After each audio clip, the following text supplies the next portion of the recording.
ከሆሳዕና እስከ ስቅለት የአማራ ሕዝብ የትንሣኤ መቃረብ እንኳን ለሆሳዕና በዓል አደረሳችሁ። ይህችን ማስታወሻ በመጽፍበት ሰዓት በመላው ዓለም የሚገኙ ክርስቲያኖች በተለይም በኢትዮጵያ የዘመን አቆጣጠር በዓል የሚያከብሩ ሁሉ የዕለተ ሆሳዕናን በዓል በየአጥቢያ ቤተክርስቲያን ተገኝተው በማክበር ላይ ናቸው።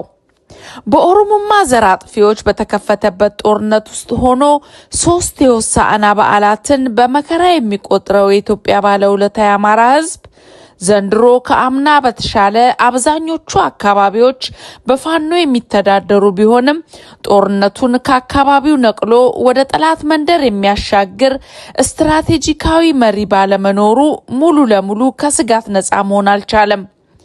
ይልቁንም የህልውና ትግሉን የፖለቲካ ጨቅላዎች ለዝና ሲሉ አንሻፋው በማቅረብ በጦርነት ውስጥ ያለን ማህበረሰብ የተቃውሞ ሰልፍ ወጣ እያሉ ይቀልዱበታል። ይህ አይነቱ ውሃና ዘይትን የመቀላቀል ፓራዶክስ የትግል ስልት መከራን ከማራዘምና በነፍጡ ያሸነፈ ወደ ተራራው ጫፍ የተቃረበን ህዝብ መፈክር ማሸከም በራሱ ለጠላት ግብአት ከማድረግም በላይ ወንጀል ነው። በትጥቅ ትግል ገጥመህ ያሸነፍከውን ጠላት መሳሪያ ጥለን በጡጫ እንፈታተሽ የማለት ያህል ትግሉን ማሳነስ ነው። አማራውን ሆሳዕና ላይ ሆኖ ትንሣኤውን ማሰብ ይጠበቅበታል። ሆሳዕና ጌታችን አምላካችንና መድኃኒታችን ኢየሱስ ክርስቶስ በአህያ ጀርባ ላይ ተቀምጦ ወደ ቤተ መቅደስ በመጓዝ ቀራጮችን፣ ሻጮችን፣ አሻሻጮችንና ሌቦችን የመነጠረበት ዕለት በመሆኑ ለአማራ ትግል መዘከር ያለበት የክርስትና አስተምህሮ አካል ነው። በዚህ ዕለት ቀድሞ ይከተል የነበረው የአምስት ገበያ ህዝብ ሚናውን መለየት የጀመረበት የወዳጅና ጠላት አሰላለፍ በየምሽጉ የተከፋፈለበት የፈተና መጀመሪያ ዕለት ልንለው እንችላለን።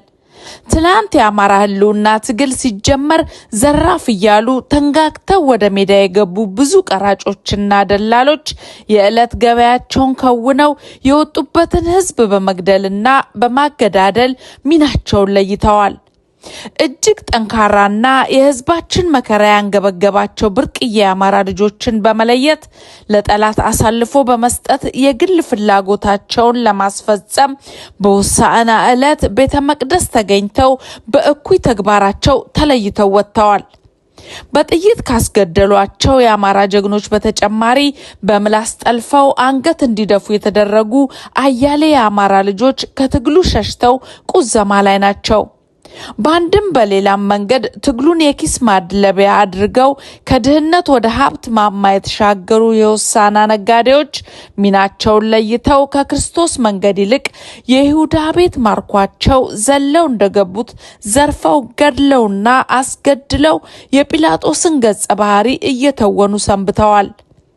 በእርግጥ የእነዚህ ሸቃጮች ዕድሜ ቢበዛ ከአርብ ዕለት አያልፍም።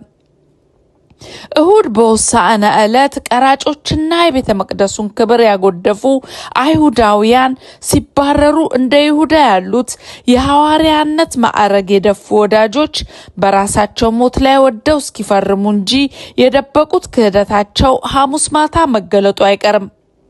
ይሁዳ እሁድ ሆሳዕና ላይ ሲሳተፍ ሰኞና ማክሰኞ አምላኩን ለመሸጥ የሚቀርብለትን የዲናር መጠን እያሰበ ነበር እስከ ሩብ የደረሰው። ረቡዕ ማታ የአይሁድ ካህናት 30 ዲናሩን ለመክፈል ከወሰኑ በኋላ አምላኩን አሳልፎ ሊሰጥ የተስማማው ከሃዲ ከዛይ ሰዓት ጀምሮ እንቅልፍ አላገኘም። ዛሬም ካለው ሳይሆን የሌለውን ተበድሮ እንግዳ የሚቀበልን ኩሩ የአማራ ህዝብ በዕለት ሆድና በኃላፊ ስልጣን በመሸጥ በባንዳነት የተሰለፉ የአማራ ጠላቶች ከይሁዳ አልተማሩምና ፈንጠዝያቸው ከአርብ ዕለት አይሻገርም። በሐሙስ የጌታ እራት ምሴተ ሐሙስ በልቡ ያሰበውንና በድርጊት ሊፈጽም የተዘጋጀውን ሁሉ በአምላክነቱ መርምሮ የሚረዳው ኢየሱስ ክርስቶስ ያቺን 30 ዲናር የሚቀበልባትን እጁን ከኔ ጋር እጁን በወጭቱ የዘረጋው አሳልፎ ይሰጠኛል ብሎ የይሁዳን መሰሪነት እንደገለጠው ሁሉ የአማራ ሕፃናት ደም፣ የእናቶቻችን እንባ፣ አንገታቸው የተቀላው የመናንያን ነፍስ፣ በየደጃፋቸው ፀሐይ የሞቁ የታረዱ አረጋውያን፣ በሳንጃ ሆዷ የተቀደደው እናትና ልጅ ዘግናኝ ግድያ ሁሉ ዛሬ በሆሳዕና ላይ የተረሳ ቢመስልም አርብ በስቅለቱ እሁድ በትንሣኤው ዕለት እንዘክራቸዋለን። ለዚህም ነው የአማራ ህልውና ትግል እንደ ክርስቶስ መከራ ከውስጥም ከውጭም በበቀሉ ይሁዳዎች ተጠልፎ አይቀርም ብለን በእርግጠኝነት የምንናገረው። ዛሬ ላይ ጠላታችን በራሱ ቆሞ አማራን የሚዋጋበት የሰራዊት አቅምና ስነልቦና የሌለው ልክ በሆሳዕና ዕለት ከቤተ መቅደስ እንደተባረሩት አጭበርባሪዎች በየደረሰበት የአማራ ህዝብ መኖሪያ አካባቢ ውጉዝ ከመአሪዮስ ተብሎ የተወገዘ ተቅበዝባዥ ሆኖ የተበተነ በመሆኑ ከአርብ የመሻገር ዕድሜ የሌለው በመሆኑ በውስጣችን ያደፈጡ ይሁዳዎችን ከትንሣኤ በፊት ነቅሰን ማውጣት የግድ ይለናል።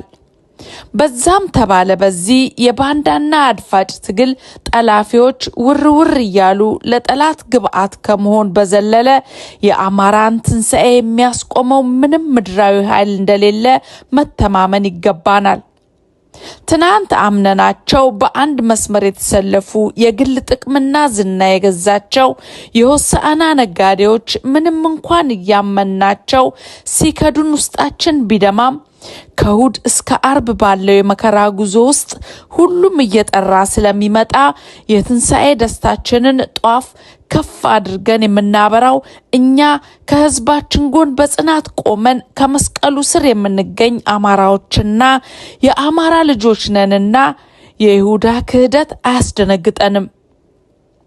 ይብላኝ ሆሳዕና ላይ ዘንባባ ጎዝጉዘው የዘመሩና አርብ ዕለት ይሰቀል ይሰቀል እያሉ አሳልፈው ለሚሰጡ አስቆሮታውያን ቸር ያቆየን። ከአዳባይ መጋቢት 27 2018 ዓ.ም